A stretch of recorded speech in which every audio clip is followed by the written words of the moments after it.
Alright, so yeah. Alright, so Shalom, Shalom. Shalom. This is your brother Kahan. Brother Rashalam. Alright, from the GMS Prophetic Vibration Camp here in Trinidad. Alright, with another lesson to the power and spirit of Yahweh Ba'asham Yahweh Shai. Alright, so first and foremost, Kal Halayam La Alahayanawa Yahweh Ba'asham Yahweh Shai Baharaka Kodashah Yahweh Shai. Alright, you see double honors unto the apostles and elders of Great Millstone of Reuben. Peace, blessings, salutations unto the brothers who preaching, teaching the truth through the four corners of the earth, risking the lives and the freedom to do so no more than ever, and being persecuted for the truth. Yeah.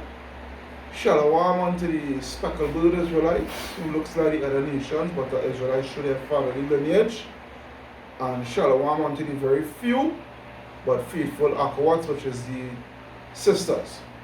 Alright, so the last lesson, the last video that myself and Brother Rashalam had done together was the name of the video was what's the name of the video?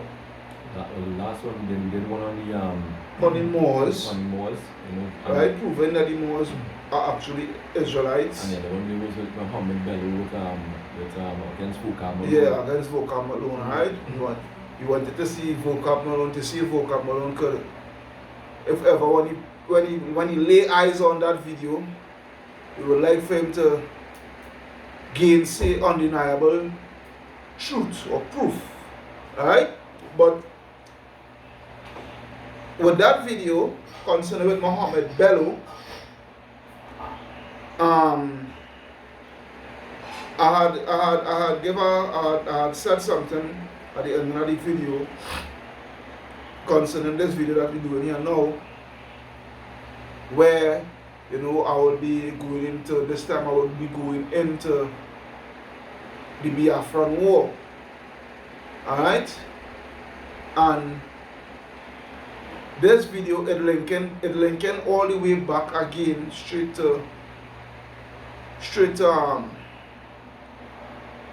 back to Muhammad Bello and his people, the House of Fulanis. Alright? It all links, it all is all one in one. So without further ado, before I come to this, go back to the first page with concerning with Muhammad Bello.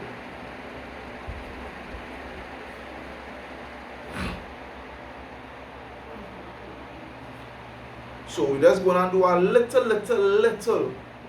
recap in order to be able to link it back to what we're doing here today. You see? Yeah. Probably yeah. Alright, this is from the video. Let's see you gainsay undeniable proof vocab. Right?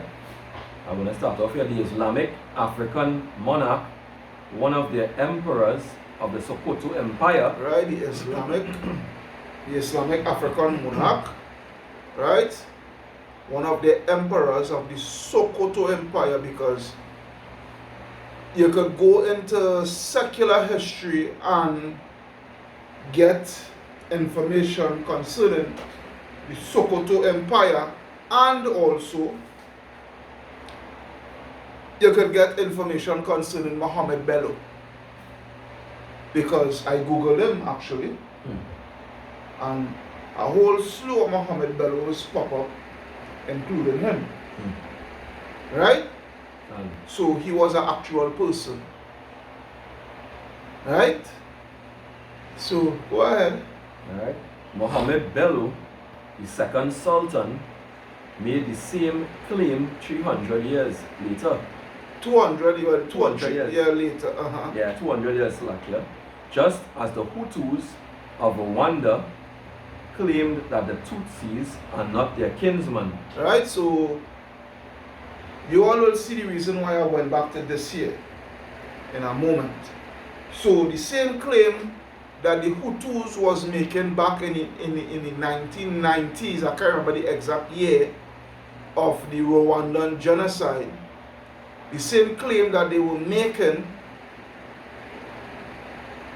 just as 200 years earlier as Mohammed Bello, that the Hutus is not their kinsmen, the Tutsi Salakia is not the kinsmen of the Hutus, and they do not belong to the land of Africa, let alone Rwanda, is the same claim that Mohammed Bello was making against the Igbos and the robbers of the old Oyo Negro Empire, right? That they are not their kinsmen with the Fulanis, the Hausa Fulanis, and also that they do not belong to the land.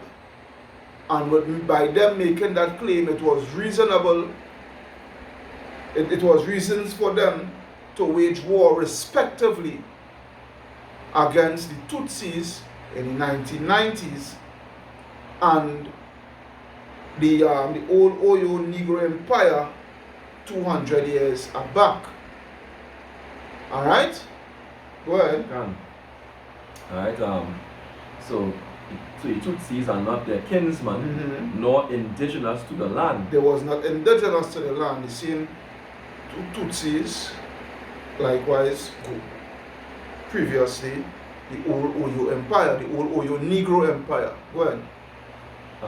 In order to justify the war and ethnic cleansing he was carrying out against the old Oyo Negro Empire, Alright. which bordered his kingdom. Right.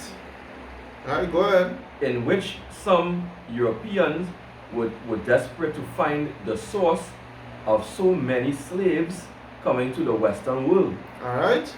The Europeans, they wanted to know where and what is the origin of these slaves, where they're coming from, why it is so much slaves are coming over into the Western world. You know, why slavery is so rampant, why slavery was such a high commodity, why slavery was such I'm looking for the correct word, you know, industrial, it played an integral part within the industrial infrastructure, I would say, you could say. Yeah, as Trump put it, made their nation great. And made America great. Which is the same thing what he mean going back to this time now. Right? You see that? Yeah. Alright, so go ahead. Alright? Yeah. So slaves coming to the Western world and the west coast of Africa before being shipped to the Americas. And his reason for saying such claims. Right, the Europeans, they wanted to know what was his reason for laying such claims. Right? But we wouldn't go too much into it. Go on taking the video and you would get, right? Because I just using this here to link. Because this here, believe it or not, this here this here is something that it proceeds all the way into the Biafran War. Alright? It literally proceeds all the way into the Biafran War in what was being led into the Biafran War. What made the Biafran War took place. The basis of it. The basis, correct word, Tawara. Go ahead. Alright. So Mohammed Bello's reason given to the Europeans, abolitionists, for enslaving his neighbors was that they were not Africans or Hamites. Right, they were not Africans, right, or Hamites at all. At all. Even though they were so-called black. Even though they were so-called melanated people. Right? And thick lips and broad nose and woolly hair and what have you. Right? Go a little bit bigger. Let's sing a little bit and we're going to going to the province and Yaba. Actually, all this. Yeah, read a little bit on that and there. The following is what he said. The inhabitants of this province, which is Yaba, it is supposed originated from the remnant of the children of Canaan. Go ahead. Who were of the tribe of Nimrod. Go ahead. Well, we already break down that for you all in the last video. Yeah, go ahead. Take a look at that. Yeah. The cause of their establishment in the west of Africa was, as it stated, in consequence of their being driven by Yaruba, son of Catan, out of Arabia to the western coast between Egypt and Abyssinia. From that spot, they advanced into the interior of Africa. Alright, because we are just to flee. Right? Flee from Egypt and Abyssinia and what have you because of the sub-Saharan slave trade. Hence the reason why we end up predominantly on the west coast of Africa. Go ahead. Till they reached Yarba, where they fixed their residence. On their way, they left in every place they stopped at a tribe of their own people. Right? Again, the Tutsis. That's why the Tutsis was, in Rwanda. Right? Because Rwanda is, you would say, Central Africa. Alright? And all of this, that going back to the curses to Deuteronomy 20 and 64. We scattered even in Africa. We scattered throughout all Africa. Every portion. Every portion of Africa. Every portion. All out throughout Africa we scattered. Right? Well, Congo is mainly us. And Congo is split into two. Right? You have the Democratic Republic of Congo and then you have the Republic of Congo. Right? Go ahead. Right? Thus, it is supposed all the tribes of Sudan, right? Sudan, which is Africa itself, just Sudan, the word Sudan just means dark, right? It's an Arabic word. Go ahead. Who inhabit the mountains are originated from them, as also the inhabitants of Yauri, right? And that's what the Sultan Mohammed Bello said, right? So Mohammed Bello basically claiming that the victims of the old Oyo Negro Empire, even though that they're dark-skinned people, are not from Africa, but actually foreigners. And not indigenous to the land. So drop it there now, right? So now, they were not indigenous to the land, but alright, after the days, after slavery and whatnot, we end up, even before slavery, I should say. When we fled into Africa and whatnot, and doing the persecution and all these things, we fled onto the West Coast, make the West Coast our permanent home in Africa. Then you had the transatlantic slave trade, and then the so-called abolish the slave trade, what have you, and we influenced the whole of the West of Africa. So West Africa come like home for us, And the thing is, the persecution it never stopped. It never stopped. To this day, alright, we're still being persecuted on the west coast of Africa. Okay, so now you will go to the main course. Alright? Yeah, go ahead. So this explaining the Biafran war in a Hebrew Israelite perspective. Right? We're going to explain the Biafran war for you now because, as I say, it all going back to Mohammed Bello and his people. And you would see the reason why. Go ahead. The Nigerian Civil War, also known as the Biafran War, was the second largest death toll, of any African conflict. Right? At the time, right? The second largest death. It had a very high death toll. Go ahead. Which lasted for 3 years, from the 6th of July 1967. From the 6th of July 1967, go ahead. To the 15th of January 1970. Go ahead.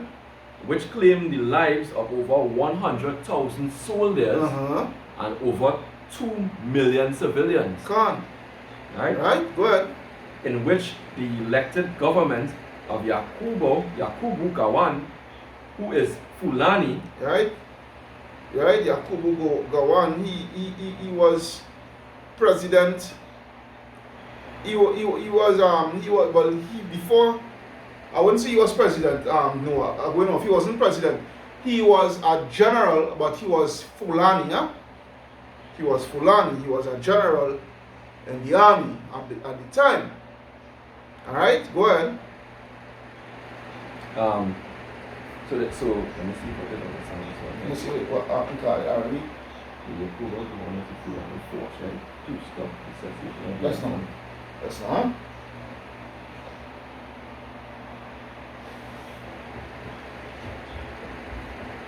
Yeah. Go ahead. Right? Yeah. Alright, so Yakubu 1, right? Who was the Fulani force to stop the cessation of Biafra. The secession of the Cessation. Biafran, right? Of Right. the Biafrans, you know, Right. because he didn't want these northerners, because the Fulanis, they occupy the majority of the majority of the land, which is the north, whilst the Yorubas and the Igbos, they occupy the southern part of Nigeria. The Yorubas on the southwest, the Igbos on the southeast. Alright? Go ahead. Alright? Yeah. Right? Secession of Biafra by General Chukwu Odomwu Ojukwu, right? He Right. was a, well, I'll make a mistake and put general, but he was a colonel, right, in the Nigerian army. Right? He was a colonel in the Nigerian army, and when the British, because the British, what you had to understand, the British, first to begin with, they had bought Nigeria. First thing first. And when they had bought Nigeria, what was the company again? You remember the company? It was the Royal Nigerian Company. Right, the Royal Niger Company. Niger Company. The Royal Niger Company, right? Which today is now Unilever. Can. Today you know it as Unilever. Making products like Ben and Jerry, like Vaseline. And all these things, Right? right? Yeah, right. They make those products, can. Right? Yeah. It's Unilever, but you know, right, in today's time. And they had sold Nigeria to the British. After that make so much money and milk Nigeria through the palm oil industry, right? They sold Nigeria to the British. And with the British, what they did, they conglomerated the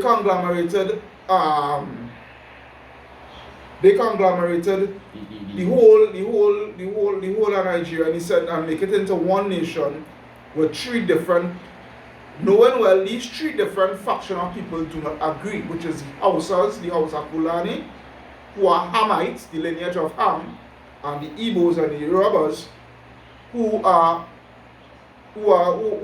down to the south, which are the children of Israel, who are Israelites. And according to what you're saying, the main conflict really was not with the Igbos and the Yoruba.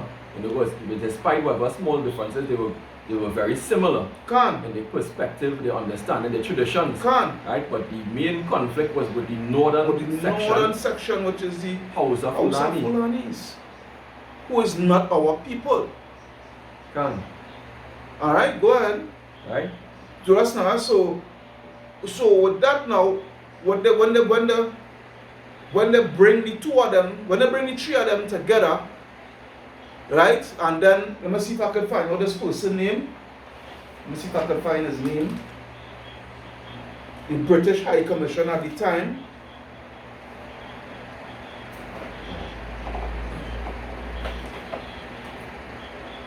Let's see if I could just give him 1 second, because I know I write it down. It's just so much of.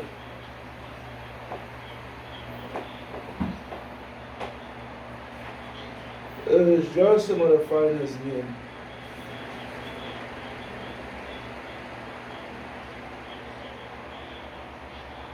You have to write it down yourself too, or? Yeah, but I can't find it for some reason. I find it, right? Yeah, the British High Commissioner, because it was in 1900 they had bought Nigeria, right? 1st of January. 1st of January, right? 1900. Yep. For 860 something thousand. 865,000 pounds. Pounds, right? Done. They had bought Nigeria. Yeah. Alright? And when they had bought Nigeria is when the flag had changed with the Union Jack and and the so-called Star of David in the corner. Yeah, right? Because back then it was the Union Jack and I think it was a cattle or something so. Alright? They know what they're doing, but the British High Commissioner, right, Frederick Lugard, and his wife, they are the ones that they are the ones that you will go back to where you was reading. Right. They are the ones that come up with the name Nigeria, believe it or not, mainly his wife, Frederick Lugard. Yeah. Yeah, she was the one. She was the one that came up with the name Nigeria because they in the land of the niggers or the area of the niggers. And a lot of the Royal Niger Company, the Niger Company, really and truly, a lot of the industry was surrounding the Niger River. The Niger River, can. The Niger River flows through all those lands. Right? So they came up with, with that name. Well, we in the area of the niggers, so why would we just name it Nigeria nigger area? The area of the niggers. Hence the reason how Nigeria gets its name. Right? When the British High Commission, when they bought it and they put all that one together, all these three factions together and come up with that name. Alright, so yeah, you go ahead and read it. Alright, so in order to understand nature of this conflict, we need to go back from the beginning. Right? Upon gaining independence from Britain in 1960, the Nigerian Republic was greatly divided. It was greatly divided, but that is not even the beginning. You see, the beginning goes all the way back to the days of slavery. That's where the beginning starts. Right? From Muhammad Bello and his people. Being in league with the so-called white man and the Arabs. Because what they even forget is that they are in sub-Saharan slave trade. So this is nothing new. They were accustomed to selling us into slavery. Alright? So continue. Alright. The Nigerian Republic was greatly divided. The House of Fulani to the north, the Yoruba to the south, west, and the Igbo to the southeast. And the Igbo to the southeast. So you see how now it's linking up back to Muhammad Bello and his people. Right? Because it always was what? A separation. Right? Always a separation. Because they know, the Northerners know that we and them are not the same. They know it. Alright? But go ahead, read. With three different cultures of language, clothing, and different fundamentals in worldviews. Right? Go ahead. The Igbos, who are the population of Biafra, which is 60 to 70%. Right, in Biafra region, in the Biafra region itself, go ahead. Of the south, so 60 to 70% in the south. The majority House of Fulani represents the north. Right. And the Yoruba made up 75% of the southwest. Culturally, the Yorubas were similar to the Igbos, which we said earlier. Right. Culturally, they were similar because why? We are the same people. We are the same people. We might have differences, what have you, because that goes back again to the curses. Right? It goes back to the curses. But at the same time, we have similarities within our ways of life, within the ways of doing things. Alright, go ahead. Alright. Yorubas were similar to the Igbos in the sense of culture and spirituality and political situations.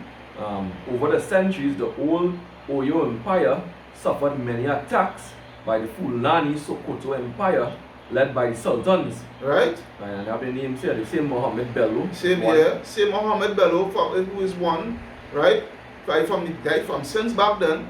And I positively sure it happened even before Muhammad Bello, within that same Sokoto Empire. Right? Go ahead. So Mohammed Bello and Utan Dan Fodio. Go ahead. But the British Empire were the ones to instigate the everlasting wars between both factions. You know, in 1914, British High Commissioner Frederick Lugard, which is what we talked about before, and his wife effectively created the nation you now know today as Nigeria. Or nigger area, the area of the niggers. Go ahead. By bringing northern and southern kingdoms together, knowing well that both factions didn't get along, right? Which was to place the northern, which are the Hausa, Fulani, the Muslims, to rule over the Yoruba and the Igbo in the south. Right? Because why? Again, I'm going to go to our scripture. Can. And when and you know. Go ahead now. You know when they did that, they placed the elites of the Fulani and them, and they at the top they basically included them in their government structure. They were high officials, right? So therefore creating policy and everything, you know, knowing very well that they were enemies of the Yoruba and the Igbo. Alright? And what they did, they restricted the Igbos and the Yoruba, although the Igbos and the Yoruba were more academically minded, right? They were more driven or motivated and driven. They were more intellectual then. Right? They were far more intellectual than the Hausas. Right? But they restricted them to the normal professions, the working class, and professional class, right? But the higher levels were reserved for those heathens, right? Why? To be able to persecute us and oppress Drake all the time. Right? This is Psalms 83 and 3. They have taken crafty counsel against thy people and consulted against thy hidden ones. Who are the hidden ones? Us, Israel. They have said, come, let us cut them off from being a nation, that the name of Israel may be no more in remembrance. Right? And this is a perfect example, because in Nigeria, if you look at it in Nigeria, there are three factions, right? Two of them being 2/3 being Israel Jake. So think about it. Who should be the rightful leader of Nigeria then? Alright? So then he sort of take crafty counsel with Ham again. To make sure they can persecute us. When they knew that hey, we would be building a nation, and the nation would have been an Israelite nation. Because it would have been ruled by Israelites, right? And the policy coming out would not have been that oppressive policy. Alright? So they knew exactly that on point scripture. Right? They have consulted together with one consent. They are confederate against thee. Right? It was a whole confederacy, a whole scheme, a whole plan, a whole nefarious conjuncture. Plot. Yeah. Alright, go ahead. A whole wicked plot. Yeah, go ahead. Right? So they basically placing northern Fulani to rule over the Yoruba and Igbo in the south, so that the British could still have control over the resources in the south. Right, because what you have to understand, this is what I wanted, this is what I didn't want to tell you before we make the video. When you look at the map, when you go to a map of Nigeria, right? And you go and you do your historical research on that landmass of Nigeria itself, because Nigeria is a very large country. All the resources, it is down to the south. The palm oil alongside the crude oil. Right? The north, it is just bare desert. The north has nothing at all to offer. Literally nothing at all. Literally nothing. It does not even have access to the sea to say, well, alright, they could set up ports. The Jake Island places. Right? Yeah. So, they not know if the south has the independence and what have you, that they will stifle. So the North, they needed the aid of the British and to continue persecuting Jake and having Jake in that dilapidated state and keep, you know what I mean? So that they would not be able to progress, and they that having nothing, they will still be able to be able to enrich themselves. That's on point, because they do not, the southern areas were the industrialized areas. And it's the poorest areas. But before then, during the time of the Royal Niger Company or Niger Company, right? The southern areas were the industrialized areas. Yeah. So that's what built up the wealth generating areas. They were generating surpluses, right? Yeah, annually, whereas in North was generating deficits. Right? Just like we know with the budget, we have deficit budget, like we saw about deficit budget, right? But Jake now, being Jake and industrious, right? We were producing, right? So they basically is to transfer the wealth to the feeder. Yeah. That's basically what it was. And they corrupt governmental structure. So they were earning huge amounts off of Jake work. What they doing? Yeah. Simple. It's simple. Go ahead. Because the Northerner were very amenable. Which is in Trinidad we will say soft bottom. Yeah? Kissing ass. Right? You can't blame them because they was all in cahoots. Right? They were all in cahoots. Back to Psalms 83 again. Psalms 83 and 5. They have consulted together with one concern. They are confederate against thee. They were always confederate with the so-called white man. Right? To oppress us. Strip us of our heritage. Right? Put us into slavery and all these things. Because you will find them here. Let me find out who are the ones that was confederate. Right? The tabernacles of Edom, the so-called white man, first on the list, and the Ishmaelites, the Arabs, right? Who were the first to come and take us into slavery, right? The sub-Saharan slave trade of Moab, right? The Chinese, so-called Chinese, and the Hagarenes, which is another band of Arabs. Gibal, which is you Africans, and Ammon, you stinking Japanese, so-called, and Amalek, which is you Jewish people, right? Amalek, the grandson of Esau, the lead tribe of right? The head tribe of Esau, The Philistines, which is you Africans, because you Philistines came out from the lineage of you are the sons or I think grandson of Mitzrayim, right? Yeah. The Philistines were the inhabitants of Tyre, right? And Tyre, they are the sons of Canaan. Another bunch of Africans again. So it don't take rocket science for these Hausa Fulanis to always be amicable, however the word pronounced, towards the Edomites into oppressing Jake. I mean, after all, we are not the same people, so. And they hated us. Right? They have that in common. All the nations have that in common. Come on. Right? Go ahead. Alright?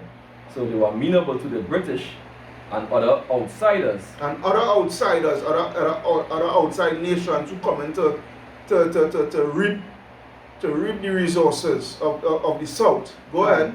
And by being so, they were the first choice in having key positions in both the government and private positions of society, despite having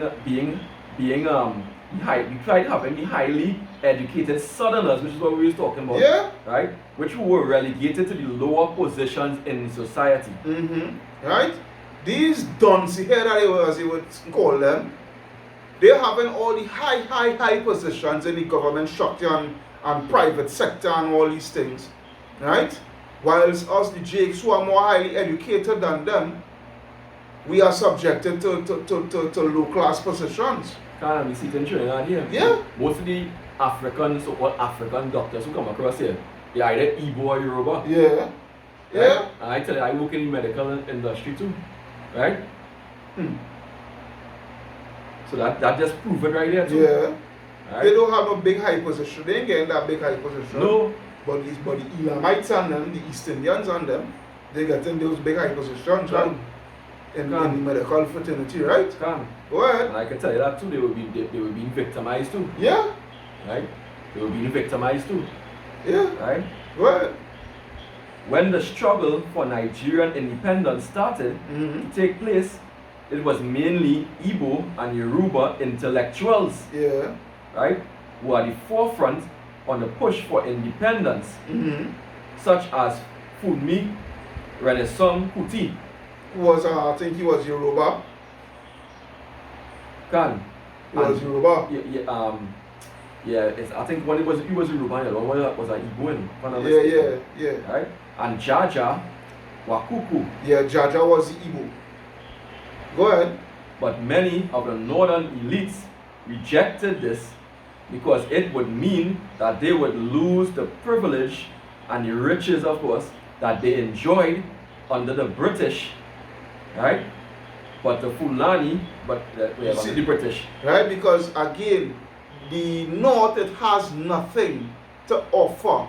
The North, it has nothing for them to sustain themselves with, where they can create a GDP.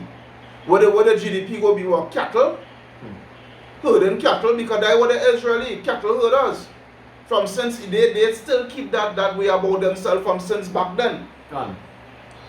They be able to put it across. They try to put it across in a nice way. Yeah. In the video, right? That they don't believe, they didn't believe in they believe that you had to be ambitious. And improve yourself, and then they believe you can settle for a lower state, right? That's not Jake's spirit. No. That's not Jake's spirit. That's Jake's spirit. Jake have an ambitious spirit. I mean, two-thirds.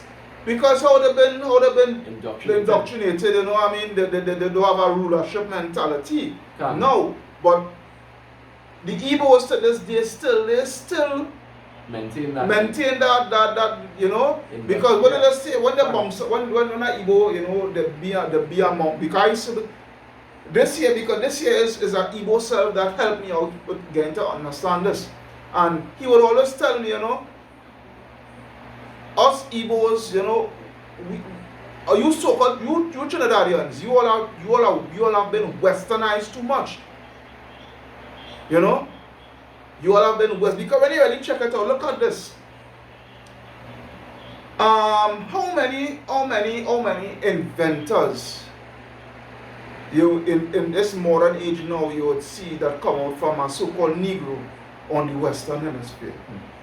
Now in this modern era. But you know, you go across the Biafra land and you would see a lot of youths the making their own car and helicopter and what have you from whatever they could conjure up. You know what I mean? Yeah, and you know, at the end of the day, we say westernized, but I say brainwash. Yeah. Because he saw that number on the people, when they get too, so they are becoming westernized. But here is Babylon cells. Yeah. And because the brainwashing, the constant bombardment of brainwashing. Right? Now look at feminism. Right? Look at the apostles making a video about the men, the high value men. Right? The men across, they still have the masculinity, most of them. Right? And you see that they still dominant over the woman. Over the woman, yeah. Whereas here now, you know, we see Jake here now, they basically effeminate. You want to run in them. Yeah. Run in circles. Yeah. Effeminate. Right, but go on. Right? But the Fulani ended the agreement to go ahead with the push for independence with the conditions that the colonial structure stayed the same, which means the House of Fulani would stay in the rulership position. Right? They decide what we go go ahead. Alright, all they want independence from the British, well alright. But if we do that, we still have to keep the colonialized structure, and we will be ruling and what have you. Alright? And the thing about it is, we end up agreeing because, we just wanted to get off. We thought we had the fact that, here what? We as long as we are away from the British, we could always maybe try to negotiate and try the best to live hand in hand and whatnot with the House of Fulani and